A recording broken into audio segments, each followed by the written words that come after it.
I believe that education holds the key to a bright future, not only in transforming lives, but in helping communities to see their power to shape the world. Muktangan stands at the forefront. We have dedicated ourselves to unlocking the true potential within every child, teacher, and parent. At the heart of this our educational journey lay the possibility of a powerful synergy, a harmonious connection between the teacher, the child, the parent, and the community. Over the years, we have developed into an integrated teacher and school education model. Every year, thousands of children thrive, benefiting from holistic learning experiences. Our commitment to excellence is evident in the impressive school pass percentage, averaging at an astounding 99% over 10 years of SSC examinations. The impact continues even after school, with 98% of our alumni pursuing higher education and becoming productive contributors to society. We try to achieve harmony with global goals and national policies. A significant number of points mandated in policy documents like the NEP 2020 have already been pioneered, adopted, and illustrated in the Muktangan model. Our impact extends beyond our classrooms. Through our outreach project, we have developed a strong partnership with the BMC and VSNU and academic organizations. As an Muktangan teacher, when I gave this to work with school, teach them about foundership, literacy and numeracy skills. When I started taking videos, tasks were fine. But later on, when I took the activities of literacy and numeracy, parents participated in the activity and they understood the importance of education in childhood. As we gaze upon the future, let us forge ahead, hand in hand. Join us on this extraordinary journey as we continue to make a difference. Every child, every teacher, and every parent has a role to play. Let's unlock boundless potentials and create a world where education knows no boundaries. Fostering this engagement is not just a choice, it is an imperative if we seek to kindle flames of transformation.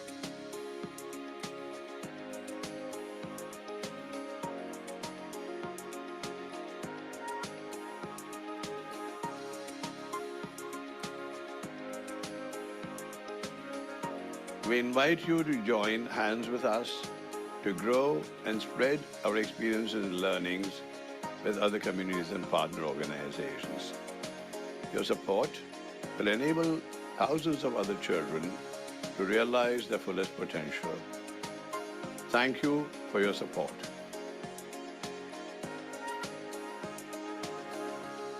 Hello and welcome everyone.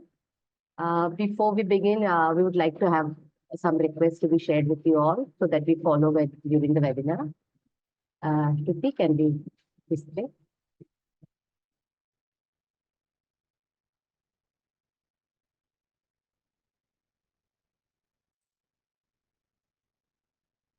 Okay, this is the agenda that we will be following today. So, hi, I'm Dhanashri Yadandi, Muktangan Schools leader. A warm welcome to everyone here. So, from 3 to 3:10, we will be introducing our speakers and welcoming you everyone. From 3:10 to 3:22, the next will be Miss Elizabeth Mehta, who is our esteemed speaker, will be sharing about curriculum for socio-emotional well-being of children, followed by Miss Dr. Pooja Birwatkar, how can teachers support mental health and well-being. Then we have Mr. Rohit Kumar, who will be sharing with us on skills and professional development required for teachers. Then we have Ms. Fatima Rashid, who will be putting light on school's role in empowering parents. Our today's facilitator is Ms. Kiran Angne, who will be summarizing the key points in the end. So, an open forum. We will be taking some questions from all the participants in the end for the last 10 minutes. So if you have any questions regarding the webinar or any suggestions, please feel free to put it in the chat box that will be taken up. So, and they finally follow in the end, Shruti will be announced, Dhanashri and Shruti will be announced making some announcements and concluding the session. Can we have the request display? Yeah. It's a humble request to all of you to stay on mute at all times when you're not speaking so that there is no disturbance to the others, the ones who are talking. Please keep your videos on. It is helpful for interaction and to stay connected. If you have any as I shared, if you have any questions or suggestions you want to share, or please put them in the chat box. We will try to take them up in the last 10 minutes as already shared. And it's a request to all of you to attend the entire session, as we would greatly appreciate your feedback at the end. There will be a link for the feedback, and we will look forward for your feedback to make our sessions even better. So, hello and welcome everyone. Thank you for taking time to join us today as we talk about implementing a mental well-being curriculum. It's a second webinar of the 3 webinar series that are being hosted by Muktangan in the month of Jan, Feb, and March. Last month, it was our webinar was on topic importance of teacher beliefs in maintaining good health and well-being of students, which got a huge response. The link for the same will be shared in the chat box or in WhatsApp groups for you also to access it. So let's begin. I hope you all saw the Muktangan film, the work that we are involved with. If you are interested in paying a personal visit in Mumbai, please do visit us. Or for more information, you can log on to our website. So thank you so much, everyone, for taking out time today to join us as we talk about implementing a mental well-being curriculum. So as we say, learner mental wellness is a curriculum, is a crucial concern in today's educational landscape. As students navigate the challenges of academic rigor, social pressures, and personal growth, it is essential to prioritize their mental health.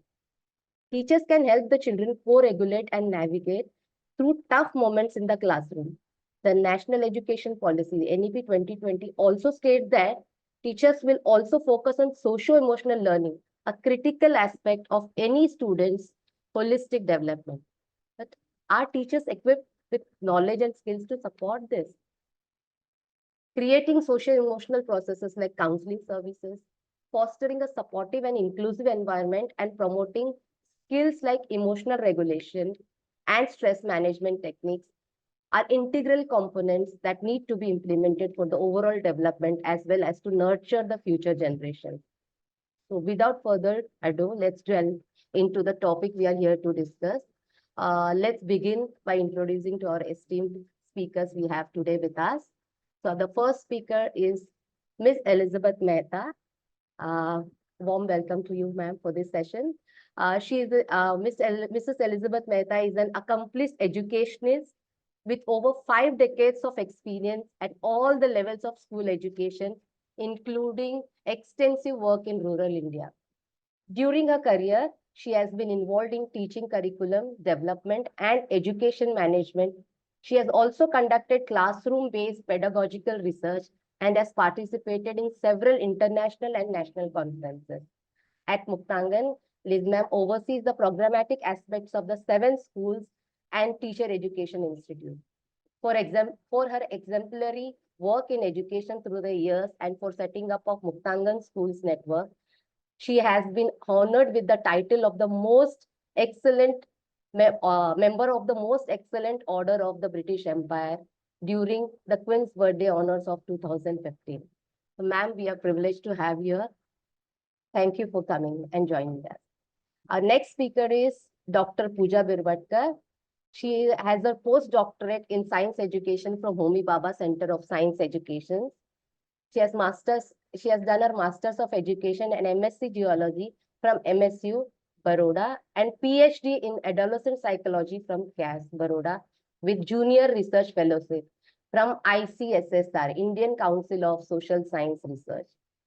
For PhD, she received Srimati Shakuntala Shakti National Award 2023. She frequently writes for leading platforms like Teacher Plus, Azim Premji Foundation, and Women's Web, and has researched and published many articles in international and national journals of the areas of science and science pedagogy, design thinking, and sustainability. She is also a leadership coach and trainer and has conducted several trainings on pedagogy, experiential learning, design thinking, and learning style. She is also a member of the Board of Studies, governing body, academic council, and board of management across universities. It's an honor to have you, ma'am. Thank you for joining us. Ms. Fatima Rashid is the HOD of Department of Counseling and Research, Universal Education. She is also the trustee initiatives of Change India and the core team member of ETST, Education Wing of Initiatives of Change, as well as the core team member of Association of Muslim Professionals. Ms. Fatima is a clinical psychologist and psychotherapist. She has pursued postgraduate diplomas in counseling psychology, various certificate courses in different therapies, and has rich experience in the field of mental health. Thank you, ma'am, for joining us. He is the CEO of Apni Shala Foundation. He was working as a software engineer with Tata Consultancy Services. He holds a double masters in education and software system with 16 plus years of experience in the for-profit and social impact space. He's an educator with 16 plus years of experience in various learning environments. Currently, he leads fundraising strategy, SL design, and organizational development at Apni Shala. He also consults with the Seed Project USA, co-facilitating diversity workshops for educators, leaders, and organizations in India and USA. In the recent past, he has also published on themes such as organizational well-being, fundraising, SEL, and mental health on forums such as India Development Review, Samuhik Pahal, ILSS Web, Teacher Plus, and Communic, a magazine for the US-based psychologists. Welcome, Mr. Rohit, for the webinar today. So all of us are very, very excited for today's webinar. And today's webinar, we are going to be talking about implementing mental health curriculum. Now, mental health is more than absence of mental disorders and disabilities. According to World Health Organization 2019, mental well-being is a state in which a person realizes their own abilities, navigates through the normal stressors of life, and can work productively and fruitfully, and is able to contribute to the society. Now, schools are often considered to be second home for the children, and children do spend a lot of time in the schools. Most schools focus on the academic aspects, and some schools do have additional subject of socio-emotional learning. Now, is that enough, or do we need to do more than what we are doing? New education policy has placed importance on mental well-being curriculum for children. It does emphasize on holistic curriculum for the children. Research also shows direct links of mental well-being and educational outcomes. Having said this, I would like to open this conversation, and all of us are going to converse with the speakers. Our speakers are senior people working in the space of education and socio-emotional learning. So I'm very, very happy to have all the four speakers. We are feeling very proud to have you all. And we begin with the conversation with Elizabeth Mehta, ma'am. And she is going to be talking about why is mental well-being curriculum essential in schools, and how does Muktangan create a supportive environment that supports mental health. Over to you, Elizabeth Mehta, ma'am. Thank you. I hope everyone can hear me. Yes, yes. Yes? Yes, ma'am. Okay. Now, I am going to start. I'm basically a teacher, a learner, even now. And I learn from kids, I learn from everybody. But this topic, a curriculum for the social emotional well-being of the child, I want to raise a question that I've been struggling with for ages. What is actually meant by the word curriculum? And I think a lot of people confuse it with syllabus. And I think that curriculum is everything that impacts a child in the classroom. Now, for me, what is important when we look at it is basically the relationships that are formed in the classroom between the teacher, the children, between the children. What kind of teacher do we need? And actually the design of the classroom. Does it contribute to the well-being of a child, the socio-emotional well-being? And those are the aspects that I think we've been looking at in Muktangan, apart from our social emotional department, which is doing excellent work. But how do we get the teachers we need that can support the social emotional well-being and development of children? That is a question for me. Could I have the next slide, please? So I have done my teacher education in India. I thoroughly enjoyed the course. I'd taught for 20 years before, but it did raise many questions, which we've tried to address in Muktangan. The first one for me was, maybe things have changed now, but we were asked to, in our internship, to observe the syllabus being delivered. But we did not observe, we were not encouraged, we didn't have the skills to observe individual children learning in the process of learning. And I think that's very important. So we've tried to address this in Muktangan by developing these skills, getting our teachers during internship to observe individual children and produce a case study at the end. This is non-judgmental observation. Observations are shared in tutorials, so our theoretical knowledge can be applied to get them to be sensitive to children in order to support them. Second is, just 1 minute, I've made a few notes. Yeah. We have a very strong program of professional development that continues. So this relationship with the child, we can strengthen it through that. And the same faculty conduct the in-service as the pre-service. In Muktangan, we train women from the same community as the children. And I hadn't realized the importance of this until I attended the first ever seminar on educating the urban slum child in Delhi at Newpa. And I listened to presentation after presentation where they said that conventionally trained teachers did not empathize with these children. They said they were not interested in learning, and the parents had no aspirations. And when I gave my presentation at the end, because that's totally untrue, I realized how valuable it is to have teachers from the same community who are not commuting in, who share a common culture. And I think that adds to the emotional well-being of the children. Another thing that I think is important, we have a special course in our pre-service on understanding self, which I think is important. Okay, now the next aspect for me in developing this crucial part of the curriculum,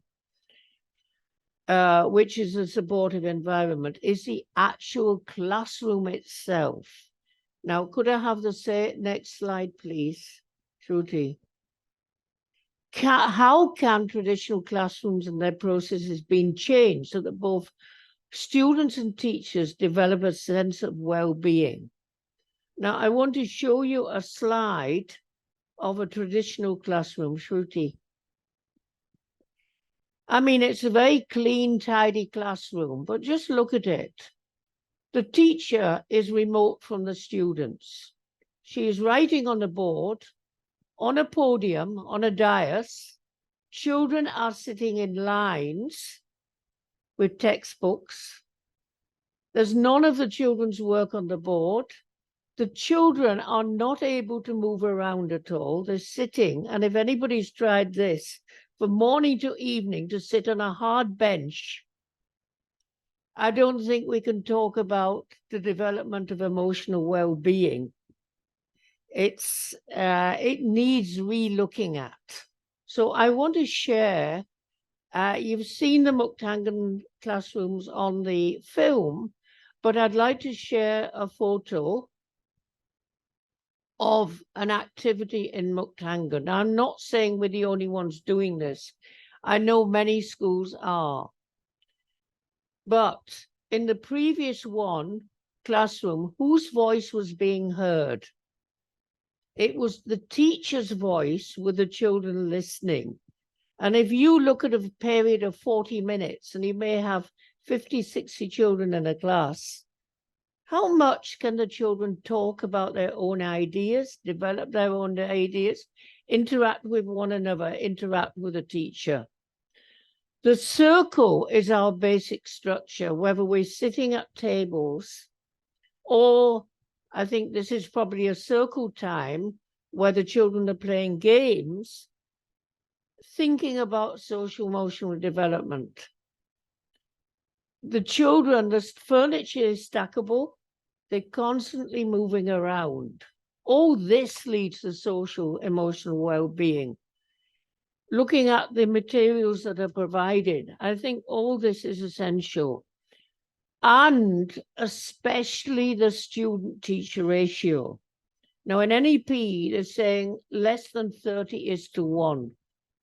Many schools have much higher. And for socioeconomically disadvantaged, they recommend 25:1 or less. But I think this is important. The teacher needs to be able to interact with individual children. The curriculum needs to be an interactive curriculum. Our teachers learn to observe the children and track the development of individual children.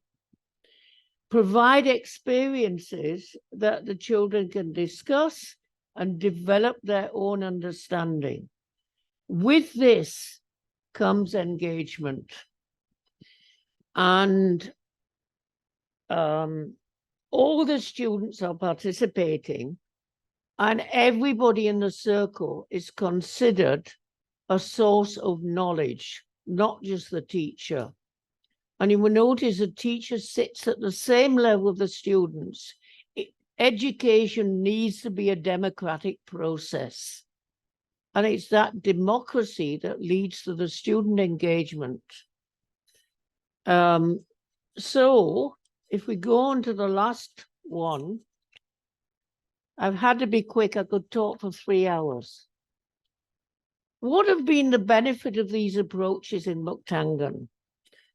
Now, in the traditional systems, teachers have to learn techniques of classroom management in order to control, and I'm talking about real traditional classrooms. I know many schools nowadays are doing things differently, but all teachers feel they've got to manage classrooms often of bored, disengaged students who at the end of it, I'm talking about the mainstream, may even drop out. Even the teachers are often disengaged because of the struggle they're having. Now, I don't think this happens in Muktangan, and all our visitors to Muktangan always comment on how our students and teachers appear as happy, engaged learners, and a sense of well-being pervades the classrooms. Hence, they are truly learning classrooms. We all know from brain research, unless the children grow with a feeling of well-being, they are not going to learn.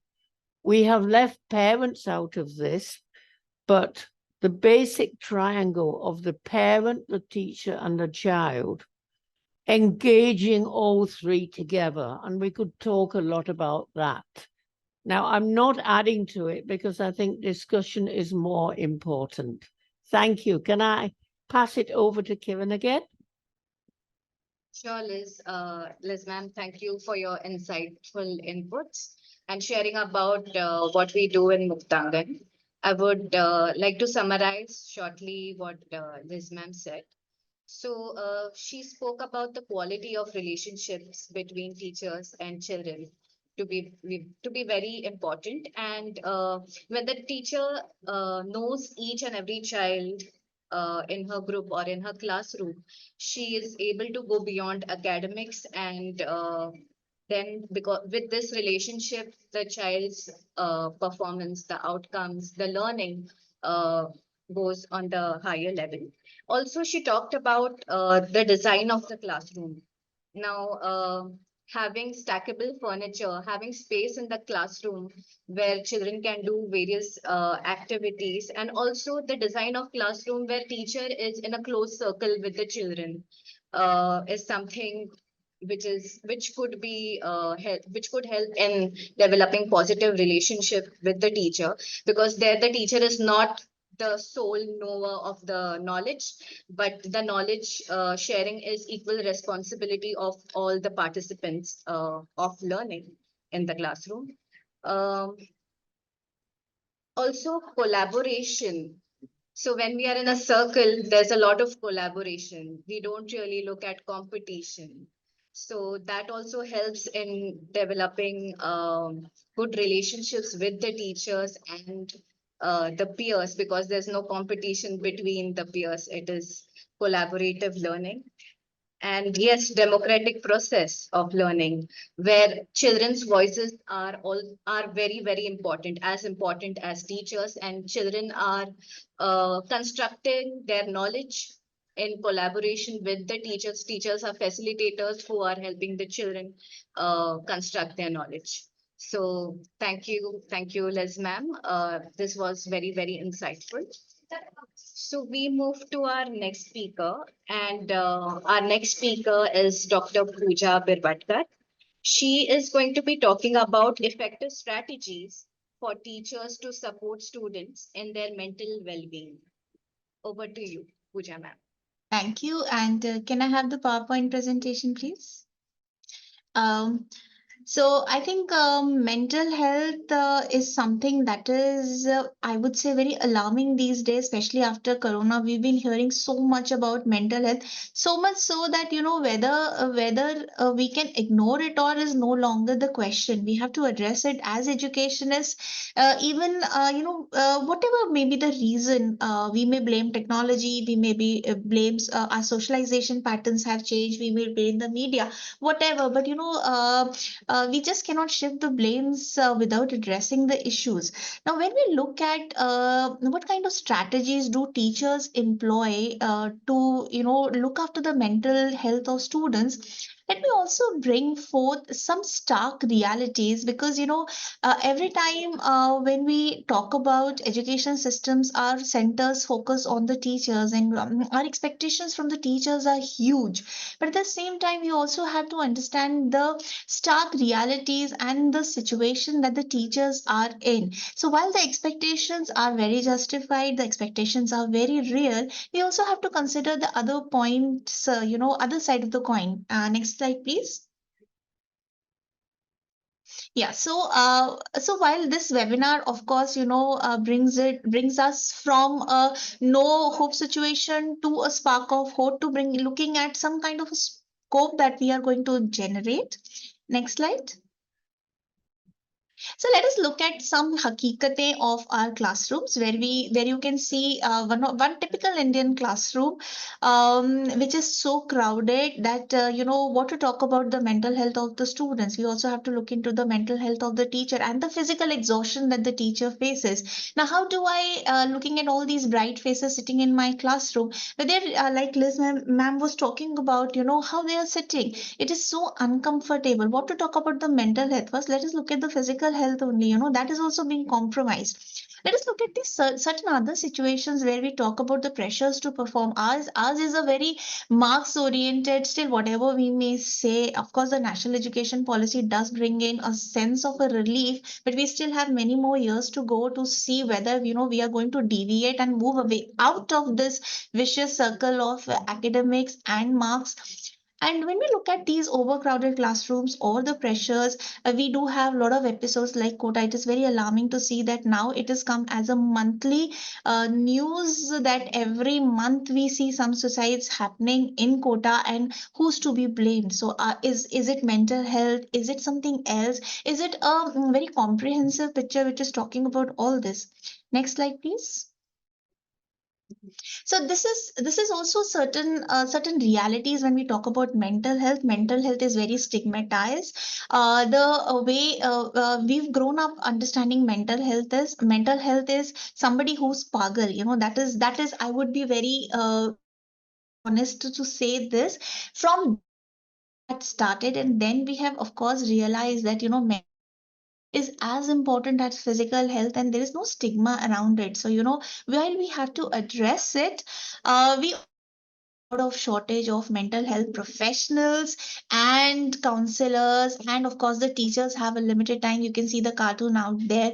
Where in the world does she have time to address the mental health issues? And then of course we are having too much expectations out of the teachers to also address this, but nevertheless they have to do it. In fact, they don't have to do it. It comes as naturally as a sort of an empathetic angle that is very largely associated with the teaching profession as one of the human, very emotional human kind of a profession.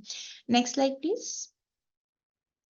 I'll also talk about the teacher education curriculum that we have. The kind of, in fact, I would not even say it is a curriculum. It's not that very comprehensive, but in the sense that it is not addressing a lot of issues that are attached with mental health. When we look at the B.Ed and D.Ed, I think it's a very fluid understanding of the role of a teacher. So all you think is that when while doing your teacher training, that the teacher has to be good in the content, and she has to know a lot of pedagogical strategies, and that is what makes an effective teacher. Well, I do not blame the teacher trainees while they're undergoing this, because when you go and take some stray lessons in schools, you do not have this personal interactions with the classroom students. You just meet them once or twice, just for few hours, and you do not realize you have your own pressures, that classroom discipline has to be maintained. You are being marked, and where you have time to look into the social emotional aspects of the classroom. You've not been trained into social emotional learning. B.Ed does talk about psychology, but that is again very very limited. It does talk about if I look at all the slow learners, gifted learners, inclusive education, disability, mental health, but these are very very superficial.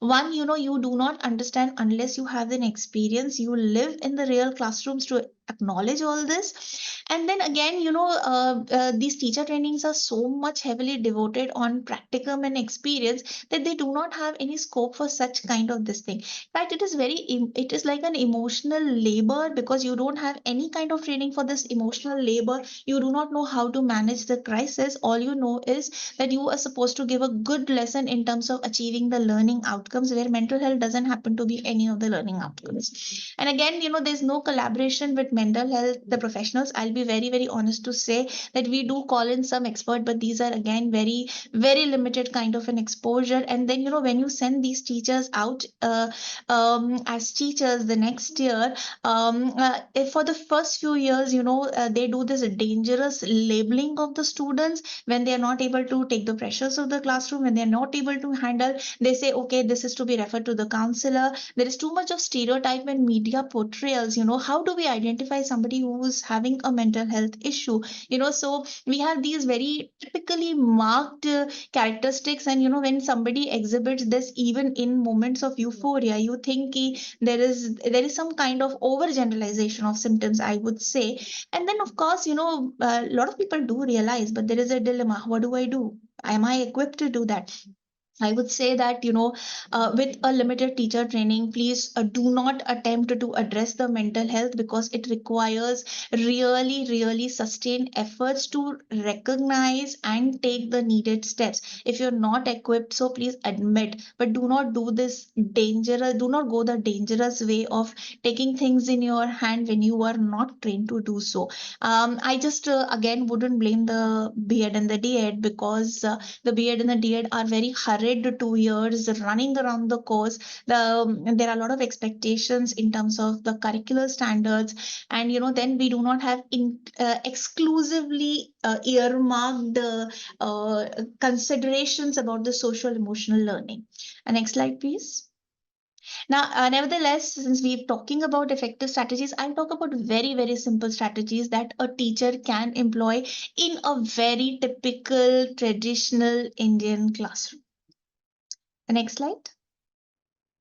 So I think what we forget is that when we talk about mental health, we need consistency. What is consistency? Consistency where? So we need consistency. Students look up for consistency in terms of the teacher behavior. You cannot have too much of, a paradigm of your behavior ranges, because that automatically transfers on to the students. We cannot, we need to have clear rules, routines, and expectations, because that brings in order. You need to have empathy and reflections. You need to have these safe, supportive learning environments, where kindness, optimism, affirmations, acknowledgements, positive feedbacks, they make they creep into the general classroom transactions that happen on a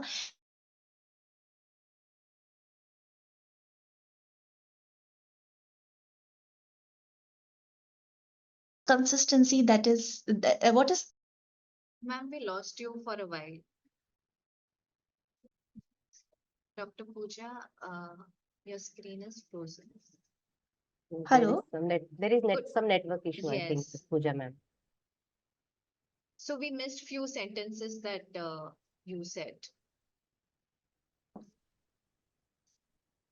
Hello, am I audible? Yes, ma'am, you're audible now, but we missed few sentences that you said. Okay, nevertheless, can I go to the next slide?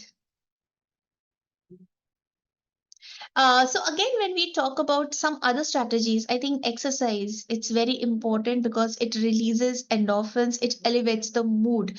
And again, it forms these very important threads of socialization. And socialization, I think, goes a long way when we talk about reducing stress. And also that, when you do exercise, you feel little powerful, you feel little in sync with your emotions and the body control. And that goes a very long way. Like sometimes, when we have this stress, people always say go for a walk, or meet people, talk around. So this is very important to be done. Encourage a lot of outdoor classes, because one, the stimulus has to be broken. You need to have a lot of variations in the stimulus that you provide, because otherwise it is stagnancy sitting there, like Liz ma'am was saying, sitting in those wooden benches and tables for long. It is very killing. Next slide, please. Another thing, when we were again taking from where Liz ma'am was talking about the classroom arrangement. So you can see I've put a variety of classroom arrangements, but there are spaces, which are earmarked for the students, where, these are your corners where you can do anything, draw, read, music, or even fidget, or, just do nothing, but just sit there, So if you see these typical classroom arrangements, so much of space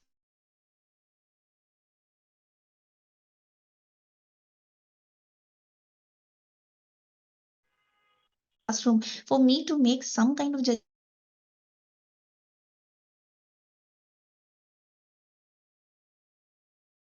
Dr. Pooja, we are unable to hear you. Next slide, please.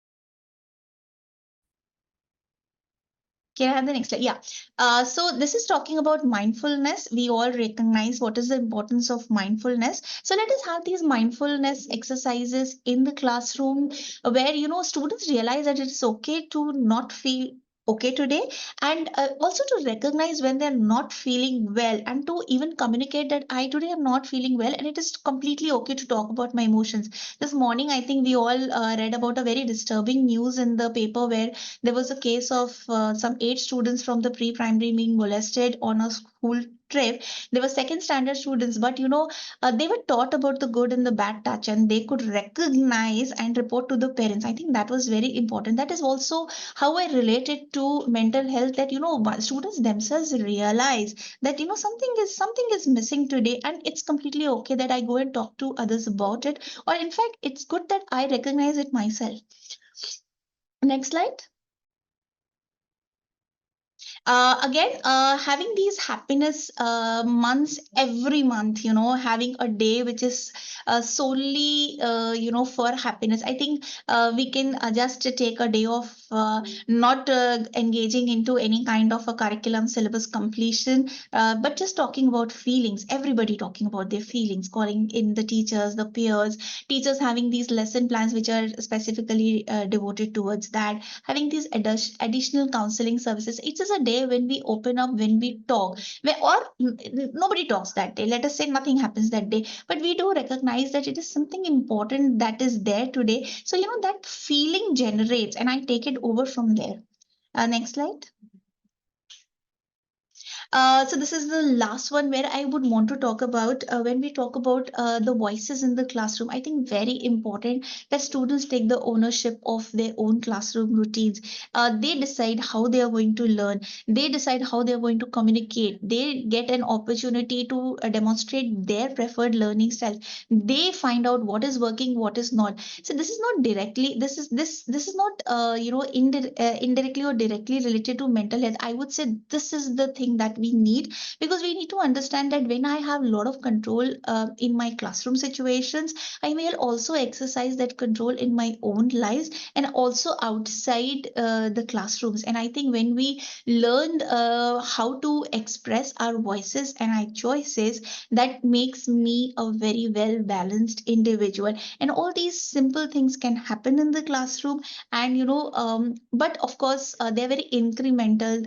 Transformations wouldn't happen in 1 or 2 days, but if we start from a very early on, and as the school students go through these school stages, they realize that schools are looking beyond academics. Schools are looking at their individualities and celebrating it.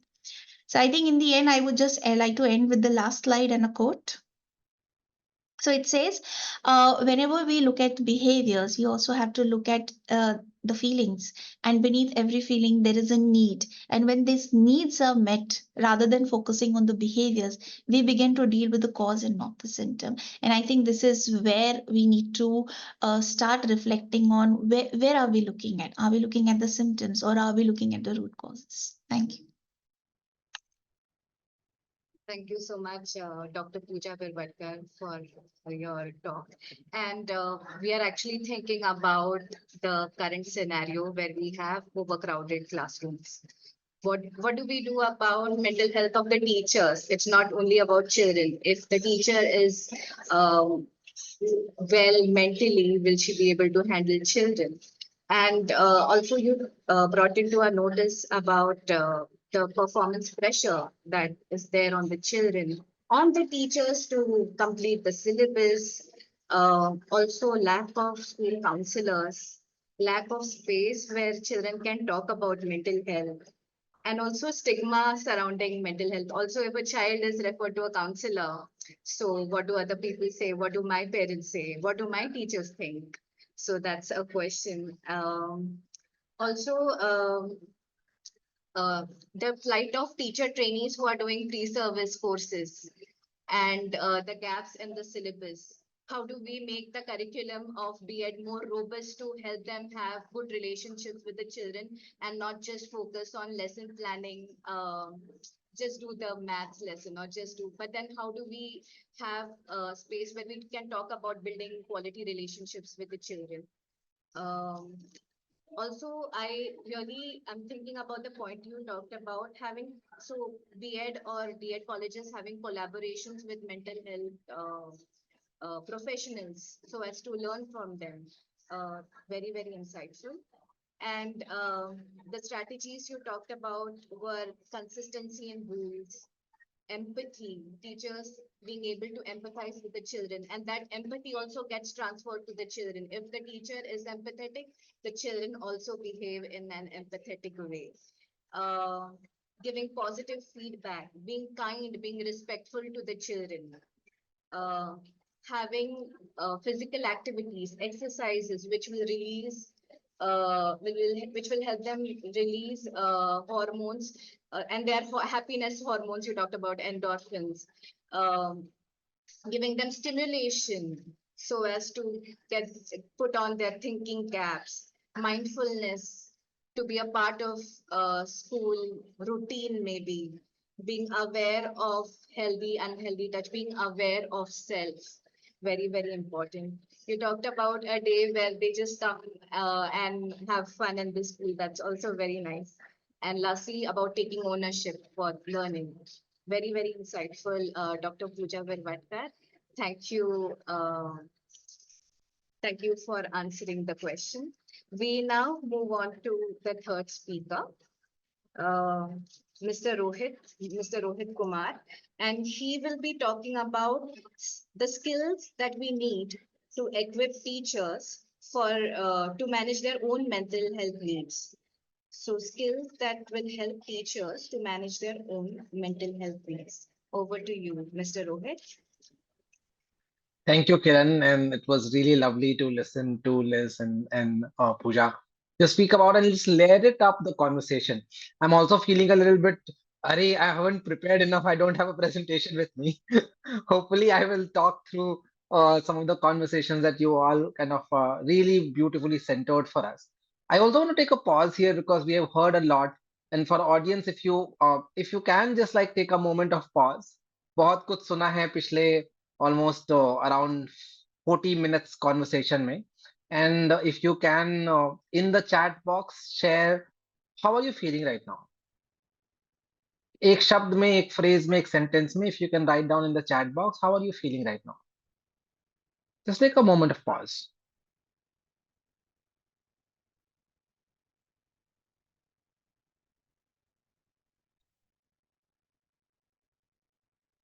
जितनी भी बातें हमने सुनी वो सुन के कैसा लग रहा है इस वक्त?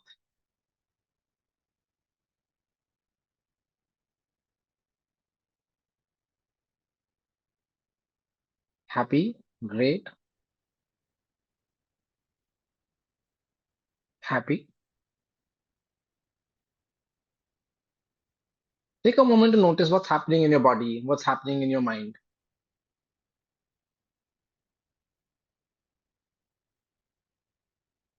Miss Jayanti Nayak has put thoughtful, excited, others have put happy, Yeah. curious, relaxed. Hopeful. Yeah.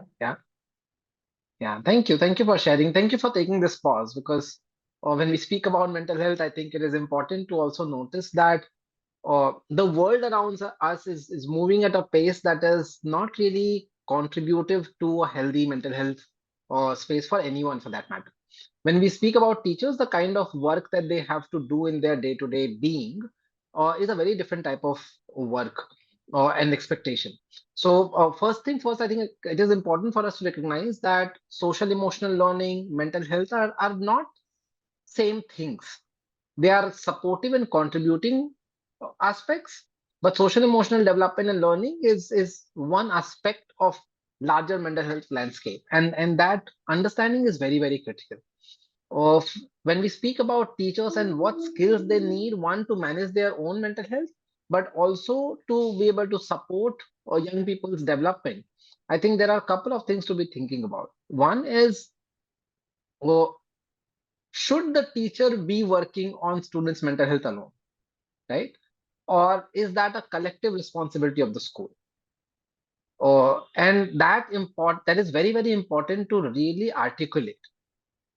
When we speak about mental health, physical health, well-being of a child, uh, ultimately it is the zoomed in focus goes on a classroom, but we need to zoom out a little bit. We need to look at what is a school leader's role in thinking about students' well-being. Is this systemically structured in the school setting? Is that really a school policy? Because many a times we kind of isolate these things and put everything on the teacher. And I think some of the previous speakers spoke about that, right? आप math भी पढ़ा लो, mental health भी देख लो, physical health भी देख लो, nutrition भी देख लो. Teacher training में जितनी ट्रेनिंग मिली वो ऑलरेडी कम है बेसिक मैथ इंग्लिश पढ़ाने के लिए, और फिर हम ये सब कुछ टीचर्स से एक्सपेक्ट करते हैं, right? So we need to zoom a little bit out and think about what are the conducive environments designed in the school, and usme teachers will contribute in designing, co-designing. Can teachers participate along with the principals and the school leaders and trustees, depending on the nature of the school, if it's private school, public schools, or has that design in place been in place or not? क्या वो design ही बनाया गया है is the school ecosystem conducive for mental health for all people involved? And in that, then of course, the teachers' mental health, students' mental health, uh, peons' mental health, principals' mental health, everyone's well-being will have to be considered for, right? So, so hence we have to look at it in two ways. One is a systemic response to mental health. One is what are the skills required for teachers to be able to do this. So I will first speak about the skills. The first skill is to be able to recognize that what is mental health, like basically the basic knowledge pieces, like mental health is a spectrum, or there are mental health conditions, there's distress, there's mental well-being, people flow on the spectrum. Being able to know this, right, that's basic level of awareness. And then also some strategies for people to be able to just on the day-to-day basis maintain hygiene. जैसे physical health के terms में हम बोलते हैं ना, और आप सादा खाना खाइए, अच्छा खाना खाइए, healthy food खाइए ताकि बीमारियां कम हो, and then बीमारी हो जाए तो the ability to go to a doctor, or the intent to go to a doctor. Just like that, one on a day-to-day basis, one can maintain their basic mental health hygiene. You are sleeping well, or you are able to kind of eat well, because physical health and mental health are intertwined. And then, of course, when you are feeling that there have been a longer days, or like multiple days of low, also being able to seek a therapist's help. Uh, all of these are skills which are related to awareness of the mental health spectrum. I'm also speaking with a very full awareness. A lot of it is also comes back to privilege, right? Who has access to a therapist? Who doesn't? Who Many female staff members have shared in the past that while they have like this rigorous day at work, they also go back home and then again have another rigorous day at home. खाना बनाना है, घर के काम है, सारे बच्चे mummy के पास आते हैं, पापा के पास नहीं जाते. A lot of these things have to be talked about, right? Because women are working in the schools, in the classrooms, they are going home working. Like जो rest होता है, right? Where is that accounted for, right? Which then is very, very critical for well-being.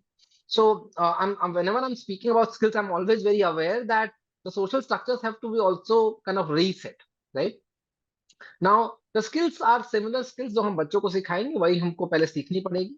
तो self awareness सीख पाना, self management सीख पाना, relationship skills सीख पाना, social awareness सीख पाना, responsible decision making सीख पाना. All of these skills are going to remain what we are hoping to facilitate for our students. We should be able to kind of first learn it for ourselves, क्योंकि हमें नहीं सिखाया गया है, right? इसके साथ then ये भी देख पाना कि क्या उसकी प्रैक्टिकल अपॉर्चुनिटीज हैं. ये ऐसा नहीं आज सीख लिए switch on and switch off button तो नहीं है. आज सीखेंगे और प्रैक्टिस करते रहने पड़ेगी, राइट? उसके लिए इंटेंशनली स्पेस बनाते रहना पड़ेगा खुद के लिए. अगर हम टीचिंग कम्युनिटी में हैं तो टीचिंग कम्युनिटी के लिए आई गिव एन एग्जांपल. हम अपनी शाला में कैसे करते हैं, और वी रियलाइज दैट इसके लिए टाइम नहीं मिलता है, राइट? बट मॉर्निंग सुबह 10 मिनट या 15 मिनट का we do something called morning huddles. The purpose of those morning huddles is for teachers, not for students.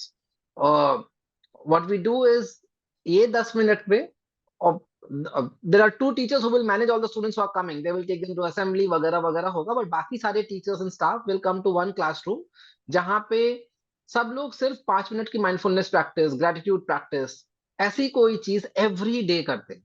When it is part of the school routine and school design for the teachers, I'm not even talking about the students. What are the practices and times created in the school for the teachers to be able to practice this? So एक बार सिखा दिया, orientation में आपको training मिल गई, लेकिन उसका practice करने का अपॉर्चुनिटी कहाँ है, वो डेवलप करना बहुत जरूरी है. So that the skills that are required to be developed are SEL competencies, but opportunities created for those development is part of the school design. Second, I think when I was speaking about social emotional learning is not equal to mental health, and that there is larger and more stuff happening. When we start doing social emotional development, what also happens is a lot of disclosures start coming out, right? आपने बात करना शुरू किया safe and tastes of touch का, students will start reporting sexual abuse at home. आपने बात करा violence and bullying का, students will start reporting domestic abuse, right? तो ये जो disclosures हो रहे हैं, उसका एक टीचर क्या करे, right? This also brings overwhelm. This also brings a lot of distress for the teachers, right? अभी मैं इंग्लिश पढ़ा रही थी, उसमें मैंने एक SEL को इंटीग्रेट कर दिया, मैंने तो बात कर ली आइडेंटिटी की. Now the child is talking about, okay I think I am gay and I'm feeling attracted towards boys, and the teacher has the bias. What's going to happen in those contexts, right? So being able to also talk about how am I going to manage and support in times of disclosure, that's another skill the teachers or anyone who's facilitating SEL or mental health have to be coached on, trained on. And again, going back to the school's responsibility, the school principal and the administration should create the right kind of policies and processes so that the teachers feel supported. That hey, अगर ऐसा कुछ आया जो मैं नहीं handle कर सकता या कर सकती, what needs to happen? How do we close the loop for that? Because loops will start opening up, but closing of the loops are equally critical. And it shouldn't be only on the teachers. Of course, teachers should be coached on, acha, in that moment मैं क्या करूँ as a first responder, but at the same time, what is my support system, right? Who do I go to speak after this? Do I go to a counselor? Is there a counselor in the school? If not a counselor, then who do I go to? Principal है, social worker है, किसके साथ बात करें, right? So ये बनाना बहुत जरूरी है. And third piece is also recognizing that what are my boundaries. I am not a counselor. I am a maths teacher with a good intention, right? With some skills to facilitate social emotional learning, and hence recognizing my boundaries of work and also developing partnerships, right? How can I partner with a counselor if there's in the school? If not, then has the school developed those systems of partnership and uh, longer therapy and counseling based support for the students, right? So being able to kind of recognize that. So these are some of the things that are the skills or that are required largely for teachers to one be able to take care of their own mental health, but also think of it for their students. Another piece is that the balance of self-care and community care. Many a times the focus on self-care goes on so much that we forget that mental health is not an individual discourse. It's a systemic discourse. Many a time systems create problems of mental health. And hence we have to come into a community to kind of care for each other, right? Uh, and then we'll thinking about systemic support, like Liz spoke about the student teacher ratio. Unless we solve for that, no good social emotional development or mental health work can happen at all. Or unless we fix or really strengthen our teacher training programs. I mean, a lot of things cannot be done. So how do we look at resetting teachers' roles and responsibilities in a school setting in the context? I think that piece is equally critical to expect from teachers that hey, you can do a well-being centered education. So if we really want our teachers to do well-being centered education, they will have to experience well-being centered job or environment, right? So that they can translate it for their students. Thank you so much. I will wrap up here and happy to take any questions when they're ready. Thank you. Thank you, Mr. Rohit. You have so I liked when you started, you asked us to pause, and pausing is something that we especially Mumbaikars don't know how to do, and I think that's something which is also needed for our mental health. So thank you for that, and also thank you for drawing the distinction between mental health and social emotional learning.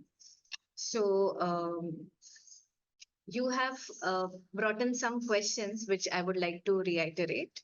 So mental health of children is whose responsibility? Is it only teachers or is it schools? किसका है? किसकी जिम्मेदारी है? ये पहले figure out करना बहुत जरूरी है. And I also appreciate the idea of having a collaborative effort of school management and teachers to provide conducive environment. जैसे आपने कहा कि सिर्फ teachers की responsibility नहीं है, systems भी होने चाहिए जिसमें mental well-being सबकी सबकी care हो, mental well-being की care हो, सबके mental well-being की care हो रहा था. And skills for the teachers that you talked about, mental hygiene समझना class का खुद के लिए, having therapists in the school. अगर school में नहीं है तो क्या हम network कर रहे हैं किसी और organizations में अपने mental health के लिए. और जैसे आपने कहा कि teachers की mental health के बारे में कोई ज्यादा नहीं सोचते, काफी कम organizations है जो सोचते हैं. एंड यही बोलते हैं कि तुम्हें करना चाहिए, और फिर टीचर बच्चों को बोलती है कि तुम्हें ये सब करना चाहिए. So I mean I am also thinking about the blame game that also happens, and also opportunities to practice. Now, if you are saying mindfulness, अगर बच्चों को सिखाना है तो टीचर्स को आता है क्या, क्या टीचर्स प्रैक्टिस करती है, और वो प्रैक्टिस करने के लिए क्या हम टाइम दे रहे हैं, क्या हमारे पास वो सिस्टमिक ऑर्गेनाइजेशन है, वो टाइम है क्या, वो लॉजिस्टिकली हमने सेट किया है क्या. Also handling disclosures, I think very very important. हम ट्रेन करते टीचर्स को सेफ अनसेफ टच को डिस्टिंग्विश करने के लिए, बच्चों को पढ़ाने के लिए, बट अगर वो बोलते हैं, हमें बताते हैं, तो हम क्या करें. तो इसके बारे में भी चर्चा होना is so important. And also you talked about boundaries, and मुझे एज अ टीचर मेरी बाउंड्री पता होना बहुत इम्पोर्टेंट है कि मैं कहाँ तक जाऊँ, और अगर मुझे नहीं पता कि कैसे जाना है आगे, तो मैं किससे बात करूं. So setting up the process is very very important. Thank you for your talk. We will now move to the next speaker. Our next speaker is Ms. Fatima Rashid. Fatima Rashid ma'am is going to talk about how schools make parents aware and equipped with the skills to understand and be involved in the mental well-being of their children. Over to you, Fatima. Thank you. Am I audible? Yes. Yes, Yeah. ma'am. Okay, so first of all, I would like to thank all of my Muktangan, but also I would like to thank Rohit because he made my job a little easy. So it's going to be a little overlap, but I'm happy about it. It can be a revision and not a overlap. Okay, so the topic given to me, what schools can do about the social emotional well-being and the mental health and all. And my question starts with the first thing is, what do we mean by schools? If we feel school is a building where academics happen, I don't agree. Because for myself, in my mind, schools are the centers of learning for all stakeholders in the process of education. And when we talk about all stakeholders, it includes teachers, students, parents, and the community around us. So ideally, school is a place where learning happens for all the stakeholders. So what happens in the school? Okay, education happens in the school. Now, my second question is, what do we mean by education? I mean, I see and I feel very disappointed and sometimes very disheartened also when we get confused between education and academics. I strongly believe that schools are the bestest intervention points which are getting wasted in academics. Not undermining the importance of academics. Academics is a very, very strong component of education. But education is all about nurturing the future citizens who are capable of productively making the world a better place for themselves and for the others. But really feel very disappointed when no school talks about it. When I meet teachers and I say, okay, what do you do? And they say, I'm a teacher. What do you teach? And they say, I teach maths and I teach science. In my lifetime, I want to meet that just one teacher in my life who comes to me and say, Fatima, I'm a teacher and I teach my students how to live life effectively. So I'll start with my story. So after doing my master's, my MA and MPhil in clinical psychology from Bombay University, I started my clinic. And I live in Bombay, Lokhandwala area, if you know about it. So it's a very upcoming area. And the USP of my profession is, jitni society भ्रष्ट और बिगड़ती है, उतना हमारी income बढ़ती है. Because then you see, inflow of the clients in your clinic all the time. And my clinic was in Lokhandwala area, and I was doing very well clinically. Economically also. I mean, my appointment diary used to be full and don't get Dr. Rashid's appointment for 15 days or so. In the language, life was very cool. As in my introduction, they spoke about IOFC, Initiatives of Change, where we do a lot of emphasis on inner listening. That was the time when I started observing a lot of young people coming to my clinic. Some school children being referred by school counselor, referred by parents, some young people for addictions, drug addictions or smoking or cigarettes or whatever, pathological lying, anger management, aggression, marital discord, university students, newly married couples and all. And that made me think about what's happening. Because of so many young people are landing up in a shrink's room, it indicates that something is horribly wrong in the society. And that inner voice inside me started becoming a little louder and louder. It started actually troubling me and making me very uncomfortable. It started saying me that, what are you doing? You are too busy earning money. But no matter how good a person is, it's very difficult to repair the broken adults. But it's easy to prevent, so people don't come to a shrink room. And when you want to do the preventive work and when you want to work on the social emotional well-being of growing children, the idealist intervention points are schools. And why I say schools? हमें रोहित ने बहुत अच्छा बोला कि school और teacher के बारे में सब बोलते हैं, टीचर ये करो, टीचर वो करो. It's not possible for me to visit 1,000 schools. But those 1,000 children coming to one school gives me the opportunity to work with 1,000 parents and 1,000 children and 1,000 teachers. So I thought schools are the bestest intervention points. And what is the mission here? Rohit also spoke about the policy. एक अकेली teacher कुछ नहीं कर सकती है, तो schools की policy क्या है? आप प्रोडक्टिव सिटीजन बनाना चाहते हो, हेल्दी सिटीजन बनाना चाहते हो, या आप 10th के बोर्ड में 100% पासिंग परसेंटेज लाना चाहते हो या 100% मार्क्स लाना चाहते हो, that you have to decide. And when we decide the vision and mission statement of the school, we have to work together very, very closely with all the stakeholders, I say. So I want to shift attention from the teachers. Up till now, we were talking about teachers to the parents. Now, as a clinical person, I know that, growth happens. Physical, mental, emotional, all kind of growth happens. But growth does not happen in a vacuum. It happens in an environment. And what I am today is an interaction of my genetics and my environment. When I don't have control over my genetics, I have got 100% control over my environment. And when we talk about environment, we talk about home, which is the biggest influence on my environment, and the schools, which also plays a very important role. So hence we shift our attention to schools. That together, schools and parents provide this kind of environment for the child to grow in whatever ways. आजकल हर कोई बोलता है कि आजकल के बच्चे बहुत ज्यादा स्मार्ट हो गए हैं, बहुत इंटेलिजेंट हो गए हैं. और मैं हमेशा पेरेंट्स को पूछती हूँ अपने वर्कशॉप में कि क्वालिटी कंट्रोल मैनेजर कोई चेंज हुआ है क्या ऊपर, और अगर नहीं हुआ है तो how children are smart.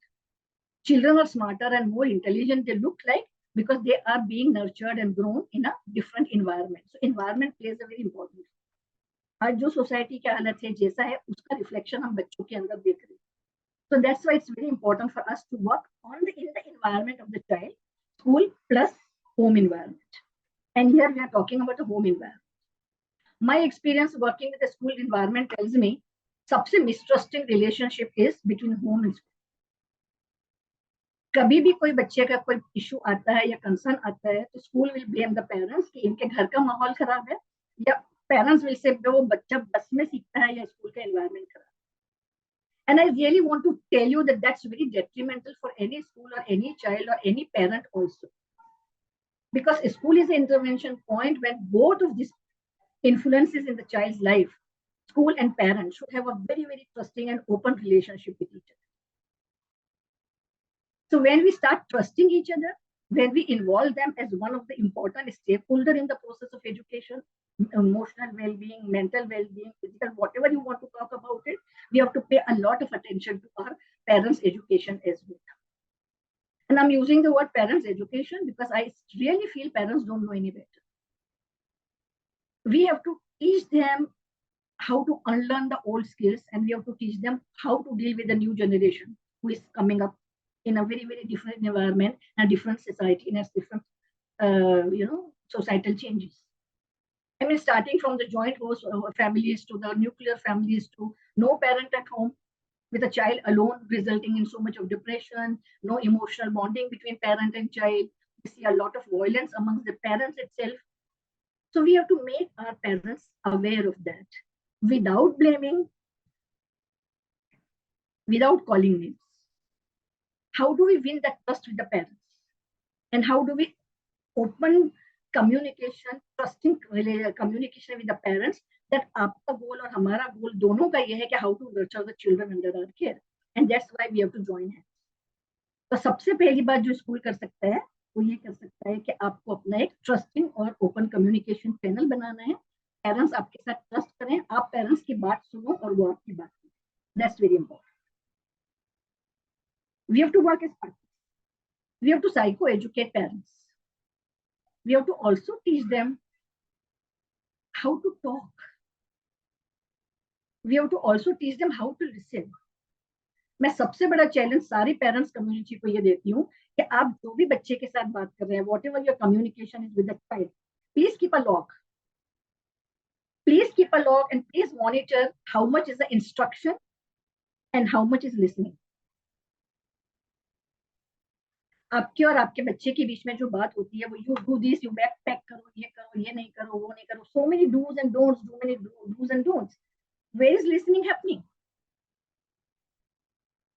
How much listening is important? और जब वो बच्चा टीनेज हो जाएगा, when he realizes there are no listeners around, जब वो बात नहीं करेगा तब आपको बहुत दुख होगा कि ये बच्चा मेरे से कुछ बात नहीं करता. But for listening, we have to be present in our child's life. And now, because we are not present in our child's life, we have coined a term quality time. I mean, I'm sorry about it. Children need time, period. Quality education is a term which is created by people like us who are working. So without, going into the stereotype gender roles, I would say one parent has to have a flexible role, flexible job when you are present in the child's life. And often I feel that, women, especially औरतें, जब हम काम पे निकलती हैं बच्चों को अकेला छोड़ के, we carry a lot of guilt with us. We almost feel we are abandoning our children. तो बहुत guilt होता है, which is not good for our own mental health also. And also understand, हम जब parents की बात करते हैं, हमारे teachers भी parents हैं कहीं ना कहीं. So they also carry a lot of guilt, a lot of burden. What mental health and physical health we are talking about. And because we are guilty, we feel bad about it. We want to compensate our absence with the presence. I always say children need our presence and not presence. Which is, inching us, not inching. It's leading very, very quickly and fast with a good speed towards the consumerism society.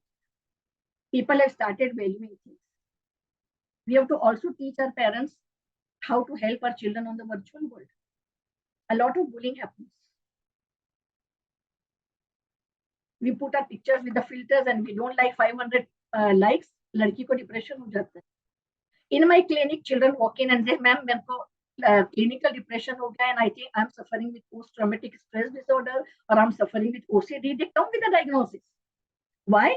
Because there is always a Google Baba available to them, which is so sad. These are very different times, different society, different.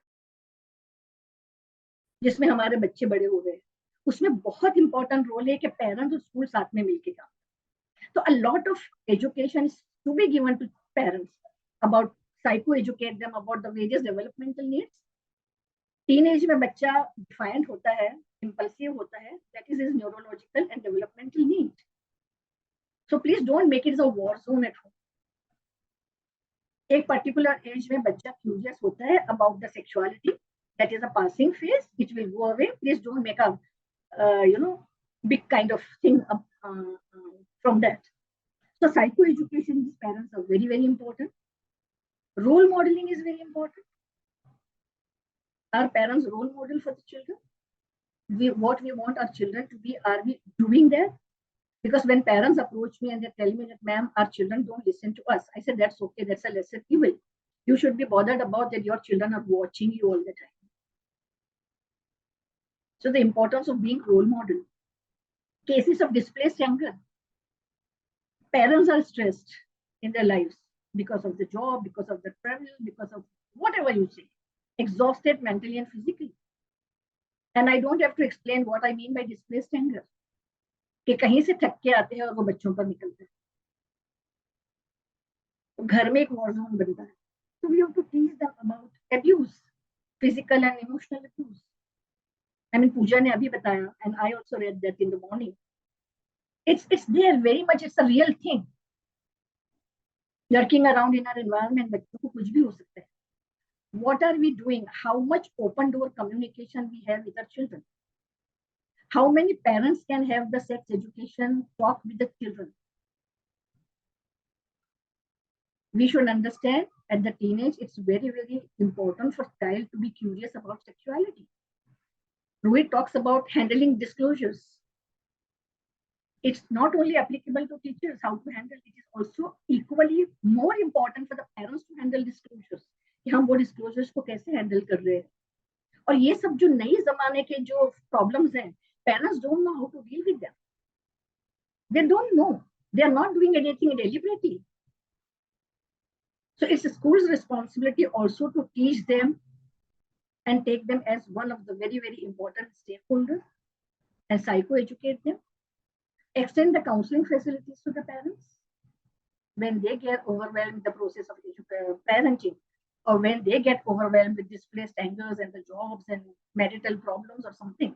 Extend the facility of counseling. Tell them we are open to you, so please come and talk to us, because that's ultimately going to affect the child sitting in my class. So we have to also tell them that. I feel we have to just tell our teachers and parents that any misbehavior on the child's part is a cry for him. It tells us that there is something wrong in the child's environment, external or internal.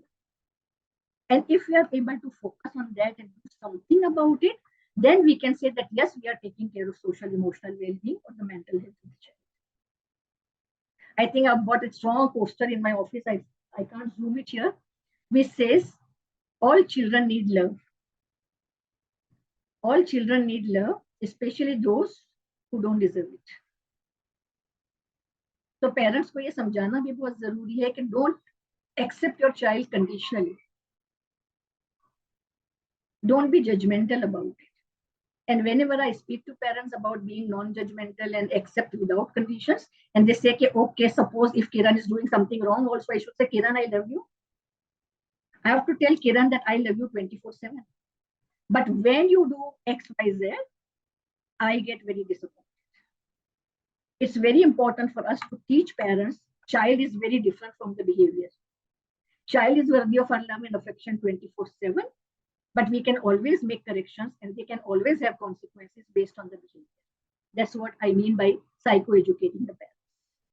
So I think it's very important at the conclusion I say, parents should not be taken lightly.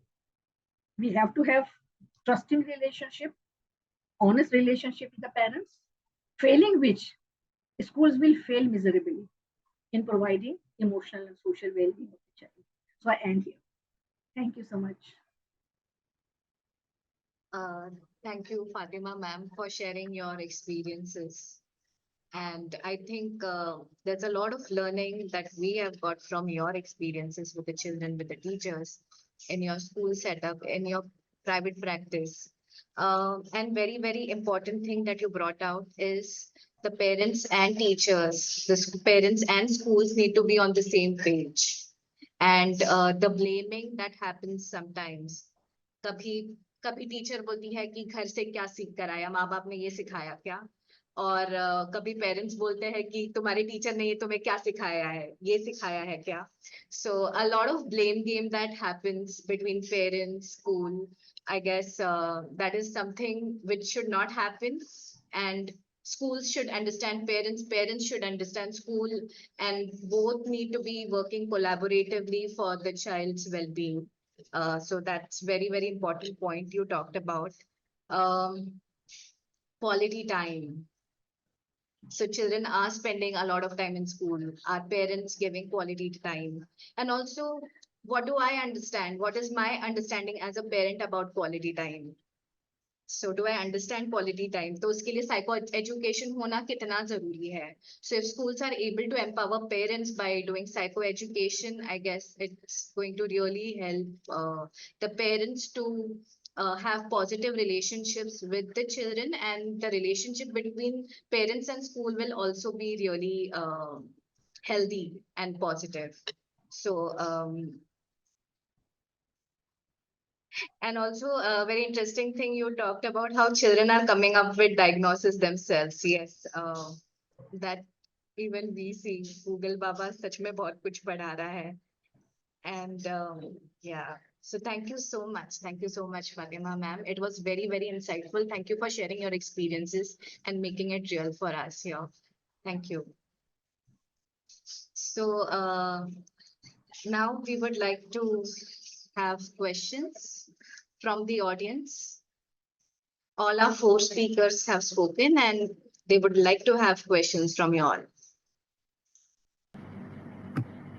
Sure. So Mr. Kanha Sahu is asking us, how do we complete lesson plans? Because again, trying to manage a lot of the expectations, managing the classroom, managing the children, and especially in a situation where children are constantly having conflicts in the class, probably with each other, then how does a teacher or an educator actually cope with all of these diverse experiences in the class? Thank you for the question. Is the question as in posted for some specific speaker or anybody can answer? Anyone who wishes to answer. Who would like to answer?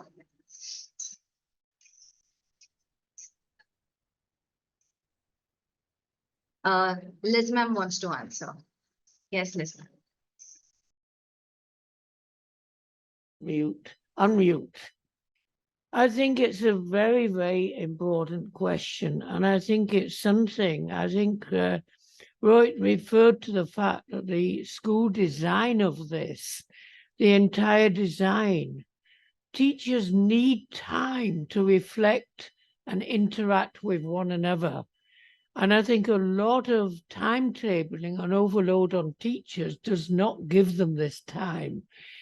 Lesson planning is one thing, but actually coming together and sharing reflections between teachers on the problems they're facing, I think is very valuable. So they themselves feel part of a problem-solving community. And the school needs to have a design for this, for reflection amongst teachers, of mutual support.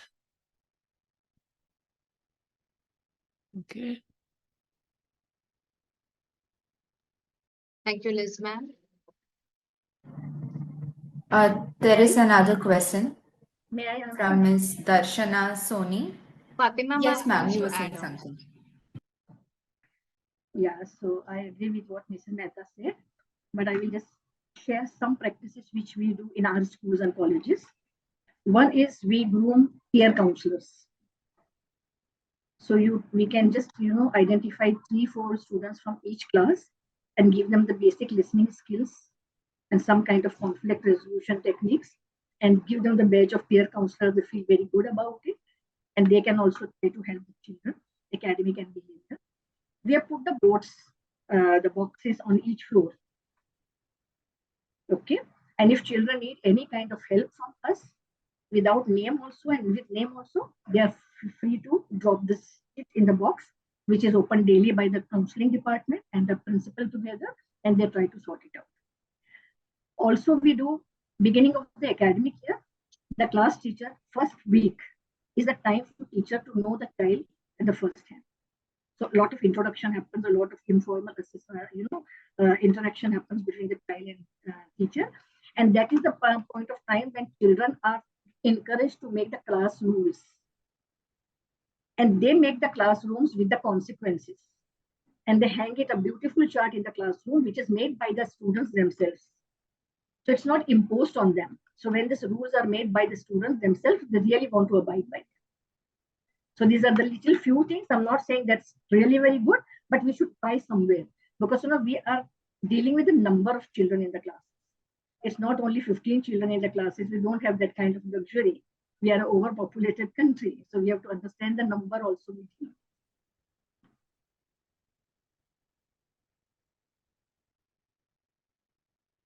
Pooja ma'am wants to say something. Yes, Yeah. Pooja ma'am. Yeah, so actually, the whole point of, the question about the lesson plan. So, what is our understanding about a lesson plan?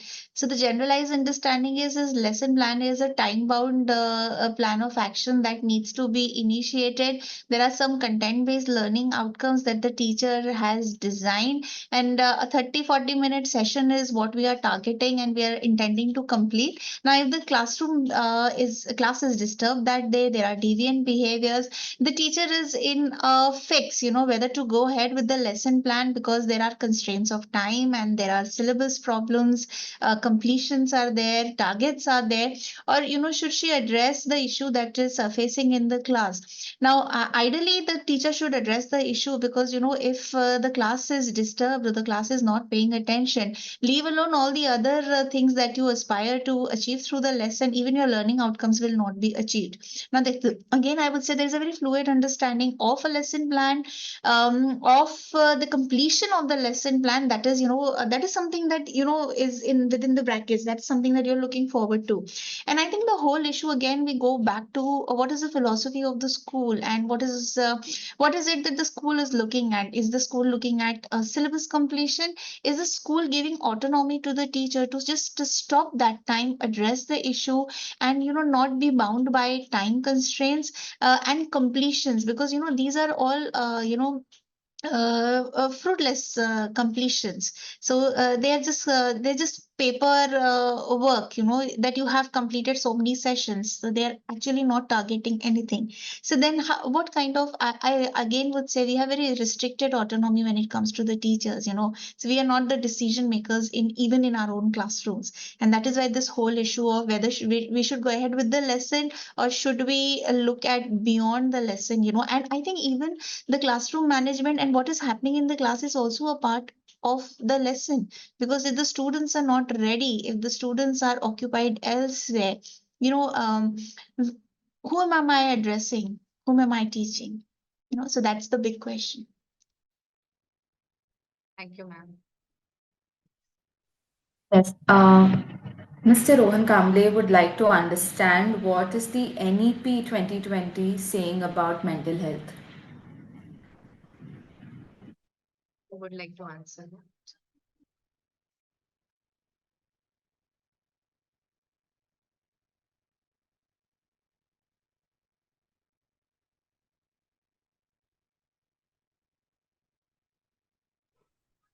May I? So this question is for any speaker. Yeah. So NEP is talking a lot about mental health, as usual. Okay, it says about compulsory counseling services, compulsory remedial education at schools, compulsory social emotional curriculum. Now the implementation we have to wait and watch. So it is there in the book. I stop here. Thank you, Fatima, ma'am. Anybody else who would like to answer? I will just echo what Fatima said. NEP has kind of named and outed, like if you will see in the section where they speak about nutrition and health, they actually in the bracket say including mental health, right? So there is a very conscious effort in NEP to look at well-being as the central discourse in a school setting. The question is that what happens to a policy in practice, right? So, I mean, the answer to this question is that NEP is talking about mental health to a decent degree, at least from the previous policies annexed. Thank you, Mr. Rohit. Liz, ma'am, you would like to add? Yeah, I think I'd support what has been said, but I think the problems at the moment are so immense. I mean, where are the mental health workers to support the policy? It's just like the inclusion policies. We all agree, and it's been in all the reports from time immemorial that schools need to be inclusive. But where are the special educators? Where are the professionals trained to set these policies in motion? And I think we all need to work together in order to generate these resources to bring about the change. Yes, ma'am. Thank you. Can we take one more question? So, Ms. Darshana Soni would like to understand, how do we psychoeducate our parents?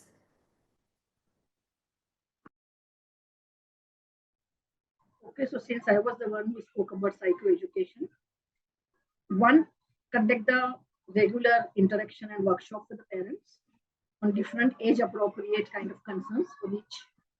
Extend the counseling facilities, then parents can have individual kind of concerns being addressed.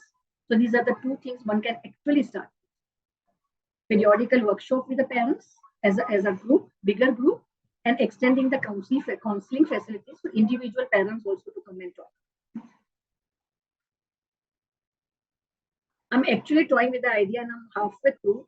I'm trying to float soon a certificate course in good parenting, which I think is needed. But that's a dream if it comes true. But otherwise, we can start at least with these two things. Extend the counseling facility for individual parents to come and approach us, and have the periodical workshops on age appropriate concerns.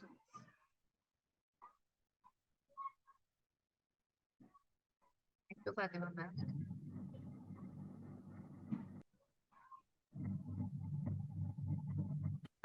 Kiran, there is one interesting question I think which we can address before we close. There is a question related to the mental health of pre-primary children.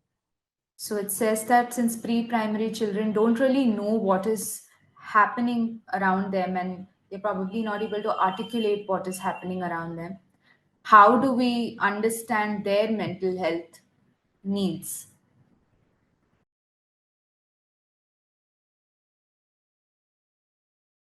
Liz, ma'am wants to answer. The red flags are available at different age level. So pre-primary also red flags are available in terms of speech and gross motor and otherwise, or emotional anxiety. All children when they come to pre-primary they are very anxious because that is their introduction to the world outside from the cozy environment of home. So we don't have to worry about that. We have to just provide them this kind of accepting, loving environment and not focus on academics. Please understand, preschool is before school and not school. So the focus should be how to prepare them for final schooling. And how do we prepare them? We accept them for what they are. We give them this kind of acceptance, love, and care. Make them feel safe. And if you're able to do all that and provide them this kind of emotional vocabulary also, that this is anger, this is happiness, this is that, and how to just express it in words and not in action. If you're able to do only this much, it's okay for the pre-primary section.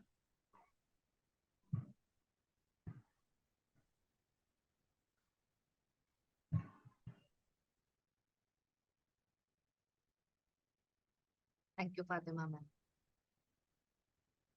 Liz, your hand is up. Yes, I mean, the early childhood stage is the most important stage. And I feel very, very strongly about this. Children, young children are naturally confident. They're confident about the world around them. They're curious. They're wanting to learn. And if we create the right environment to support that learning and give them opportunities, I think a lot of lack of well-being would disappear. I think we ourselves as adults create a lot of the problem for children, and we need to get parents through experiencing it themselves the kind of environment that young children need. There's so much pressure on them to conform. Prepare for the primary, yes, but they need to live their lives as they're meant to live them, which is to explore, to follow up on their own curiosity, to answer questions, to interact, to have opportunities to interact. And I think that's crucial. The early childhood curriculum is really what needs looking at to support the natural development of children. Thank you. So amazing. I mean, amazing, yet a lot to be done. And a lot of questions that have come up. we have started thinking about the school design. Are we doing enough? Are the systems good enough? Are we taking care of teachers and children?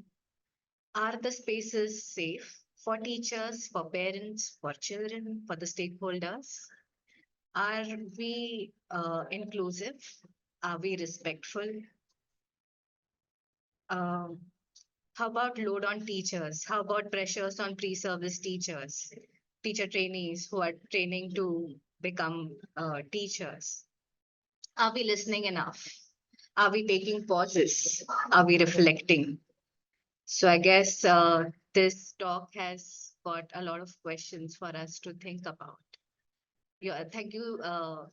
Thank you to all the speakers for giving your inputs. Thank you for having these conversations with us. And I feel that we really need to advocate mental health curriculum, which is robust in nature and which is not just a subject, but it brings about systemic changes. And I think Fatima ma'am was talking about how children are considered to be problems, or sometimes teachers are considered to be problems. And I've been doing this narrative therapy course, and we are talking about how problem is a problem and person is not the problem. So there are systems, and we need to look at the systems and strengthen them for the well-being of each stakeholder of education. Thank you. Over to Dhanashree. Thank you, Kiran. Thank you so much. So once again, thank you to all the wonderful speakers who are here, who have imparted their valuable knowledge to all the ones who are present here. So there are so many takeaways from the session. Today, for my own takeaway was that all children, what Fatima ma'am said, all children deserve love, especially the children who don't deserve. That was a very strong statement. So that is my takeaway from the today's session, as well as many wonderful learnings from the Lils ma'am, Miss Dr. Pooja, and Rohit ji. So thank you once again. We are really privileged to have you here, and I hope everybody who have attended this are taking away something valuable with them. Thank you once again. Now over to Shruti for announcements. Thank you so much. Thank you so much, everybody, for being a part of the webinar.